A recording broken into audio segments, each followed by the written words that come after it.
एक छोटे से गांव में रामू नाम का एक गरीब किसान रहता था। उसका घर बहुत साधारण था और उसके पास केवल थोड़ी सी जमीन थी। उसी जमीन पर खेती करके वह अपने परिवार का गुजारा करता था। रामू बहुत मेहनती, ईमानदार और धैर्यवान इंसान था। वह हर रोज सुबह सूरज निकलने से पहले उठ जाता और अपने खेतों में काम करने चला जाता। रामू की पत्नी सीता भी उसकी मदद करती थी। दोनों मिलकर खेत जोतते, बीज बोते और फसल की देखभाल करते। उनके 2 छोटे बच्चे भी थे, जो स्कूल जाते थे। रामू चाहता था कि उसके बच्चे पढ़ लिखकर एक अच्छा जीवन जिएं, इसलिए वह हर हाल में मेहनत करता रहता था। एक साल गांव में बहुत भयंकर सूखा पड़ गया। बारिश नहीं हुई और सारे खेत सूखने लगे। गांव के कई किसान परेशान होकर अपनी जमीन छोड़कर शहर की ओर जाने लगे। रामू के सामने भी वही मुश्किल थी। उसके पास खाने के लिए भी अनाज कम बचा था, लेकिन उसने हार मानने के बजाय कुछ अलग करने की ठानी।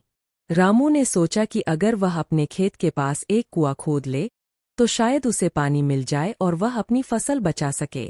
यह काम बहुत कठिन था, क्योंकि उसके पास न पैसे थे और न ही कोई मशीन। फिर भी उसने खुद ही कुआं खोदना शुरू कर दिया। दिन भर खेत में काम करने के बाद वह शाम को कुआं खोदता। कई बार वह थक जाता, उसके हाथों में छाले पड़ गए, लेकिन उसने हिम्मत नहीं हारी। उसकी पत्नी और बच्चे उसे हौसला देते रहे। गांव के कुछ लोग उसका मजाक उड़ाते थे और कहते थे, इतनी मेहनत करने से क्या फायदा? पानी मिलना आसान नहीं है। लेकिन रामू उनकी बातों पर ध्यान नहीं देता था। लगभग 2 हफ्तों की लगातार मेहनत के बाद एक दिन अचानक जमीन से पानी निकल आया। रामू की खुशी का ठिकाना नहीं रहा। उसने तुरंत अपने खेत में पानी देना शुरू कर दिया। धीरे धीरे उसकी फसल हरी भरी होने लगी, जबकि बाकी खेत सूखे पड़े थे। कुछ महीनों बाद जब फसल तैयार हुई, तो रामू के खेत में भरपूर अनाज हुआ। उसने अपने परिवार की जरूरतें पूरी कीं और बचा हुआ अनाज बाजार में बेच दिया।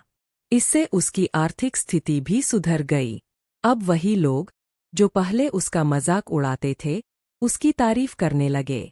उन्होंने उससे सीख ली कि कठिन समय में हार मानने के बजाय मेहनत और धैर्य से काम करना चाहिए।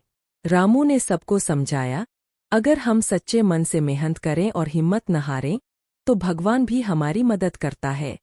सीख। इस कहानी से हमें यह सीख मिलती है कि मेहनत, धैर्य और आत्मविश्वास से हम किसी भी कठिन परिस्थिति को पार कर सकते हैं।